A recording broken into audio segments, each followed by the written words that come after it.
আমার যুবক ভাইদেরকে বলছি, খবরদার, যৌবনের হেফাজত করো, চোখের হেফাজত করো, কানের হেফাজত করো, চরিত্রের হেফাজত করো। যারা পড়াশোনা করছো, পড়াশোনা চলাকালীন সময়ে মেয়েদের ফিতনায় পড়ে যাও না, হারাম রিলেশন করো না, জিএফ বানায়ো না।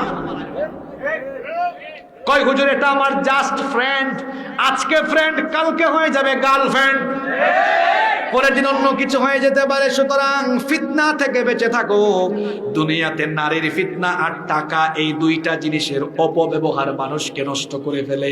টাকার লোভ মানুষকে নষ্ট করে এবং নারীর ফিতনা মানুষকে নষ্ট করে ফেলে। এজন্য আমার যুবক ভাইদেরকে বলবো, যারা পড়াশোনা করো, শোনো শোনো, মেয়েদের পিছনে ঘুরঘুর করো না। তোমার এই বয়সে তুমি ভালো করে পড়াশোনা করো, পড়াশোনায় মন দিয়ে ক্যারিয়ারটা সুন্দর করো। আজান হলে মসজিদে নামাজে যাও, নামাজে গিয়ে চরিত্র সুন্দর করো।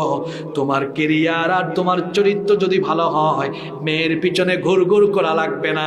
দেখবা সুন্দরী সুন্দরী মেয়ের বাপ তোমার কাছে মেয়ে বিয়ে দেওয়ার জন্য লাইন ধরে আছে। এই যুবকরা শোনো, মেয়েদের পিছনে ঘুরবা না। মেয়েদের পিছনে ঘুরলে সারা জীবন ঘুরবা, বিয়ে করার পরেও পাত্তা পাবা না। ক্যারিয়ার সুন্দর করো, চরিত্র সুন্দর করো, দেখবা বউয়ের কাছেও সম্মান থাকবে, শ্বশুর বাড়ির কাছেও সম্মান থাকবে। খবরদার আমার কলিজার টুকরা ভাইয়েরা, হারামের দিকে যাইও না, হারামে কোনো আরাম পাবা। যাদের বয়স হয়ে গেছে বিয়ে করে ফেলে, কিন্তু হারামের ধারে কাছেও যেও না। আজকে মাহফিলে কি মহিলারা এসেছেন? আমার বোনদেরকেও বলবো, খবরদার হারামের দিকে যাইয়েন না, হারামে কখনো কোনো আরাম পাবেন। যুবকদেরকে বলছি, যুবক তোমরা মোবাইল ফোন ব্যবহারে সাবধান হও, তোমরা মোবাইল ফোন ব্যবহারে সতর্ক হও। আল্লাহর নবী বলেছেন, কিয়ামতের আগে শেষ জামানায় জ্বলন্ত অঙ্গারের উপরে দাঁড়িয়ে থাকা যেমন কঠিন, শেষ জামানায় ঈমান রাখাও কঠিন। সকালবেলা ঈমানদার, বিকেলবেলা কাফির হয়ে যাবে। এখন ঈমান হারানোর জন্য ঘরের বাইরে যাওয়া লাগবে না, আমাদের পকেটের ভিতরে ঈমান হারানোর সবচেয়ে বড় চরিত্র বিধ্বংসী উপাদান আছে না নাই? আমার যুবক ভাইদেরকে বলছি, ভাইয়েরা, প্রযুক্তি ব্যবহার করছো করো, মোবাইল ব্যবহার করছো করো, কিন্তু অতিরিক্ত কোনো জিনিস ভালো অপব্যবহার করিও না, সঠিক ব্যবহার করো। তোমরা কেউ কেউ আছো যারা পড়াশোনা করো, তোমরা 13 ঘন্টা 14 ঘন্টা ফেসবুক ব্যবহার করো। এত সময় ফেসবুকে তোমরা কি করো আমাকে বলো? 1 ঘন্টা আধা ঘন্টা এনাফ, বাকি সময়গুলো পড়াশোনা করো। আর তোমরা তোমাদের ঘুমের অভ্যাস আর খাদ্যাভ্যাসে যে অবস্থা ঘটিয়েছ, তোমাদেরকে নিয়ে ভয় হচ্ছে, হয়তো আগামীতে আমরা অসুস্থ জেনারেশন পেতে যাচ্ছি। আমার চাচা জানটা রাগ করে না, আমি যুবকদের উদ্দেশ্যে কয়েকটা কথা বলছি। আজকে তো যুবকরাই মাহফিলে বেশি, ঠিক কি না? এই যুবকদের উদ্দেশ্যে কিছু কথা বলার দরকার আছে না নাই? শোনো যুবকরা, শোনো, আজ থেকে 50 বছর আগে, 60 বছর আগে আমাদের কারো ঘরে কারেন্ট ছিল না। আমাদের চাচা চাচি দাদা দাদির আমলে, শোনো তোমাদেরকে সুন্দর কিচ্ছা শোনাই যুবকরা, শোনো, এগুলো তো তোমাদের জন্য শিক্ষা আছে। আমাদের চাচা চাচি দাদা দাদি নানা নানিদের আমলে ঘরের মধ্যে কারেন্ট নাই, তাদের ঘরের মধ্যে টেলিভিশন নাই, তাদের ঘরের মধ্যে তখন মোবাইল ছিল না, ওয়াইফাই ছিল না, ইন্টারনেট ছিল না, কিচ্ছু ছিল না। এই জন্য রাত 8টার পরে তাদের কোনো কাজ কাম, খায়া দেয়া ঘুম। এখন তো রাত বাজে 11টা, এতক্ষণে তাদের এক দফা ঘুম শেষ। ফজরের সময় তারা উঠে যাইতেন, তাদের ঘুমের অভ্যাস ঠিকঠাক ছিল, তারা ঘুমাইতেন, তাদের ঘুমের অভ্যাস ঠিক, খাওয়া দাওয়াও ঠিক। এজন্য দেখেন আপনাদের এই সাতবাড়ি এলাকায় দেখেন, আমার চাচাদের দিকে তাকান, এই দেখেন এক চাচা, ওনার বয়স কত হবে আমি জানি না, কিন্তু ফিজিক্যালি এখনো ফিট, আলহামদুলিল্লাহ, এনার্জেটিক মানুষ। আমি উত্তরবঙ্গ সফর করি, উত্তরবঙ্গে ওই দিন এক চাচা আমার সাথে দেখা করলেন, বললেন, বাবা আমার বয়স 103 বছর।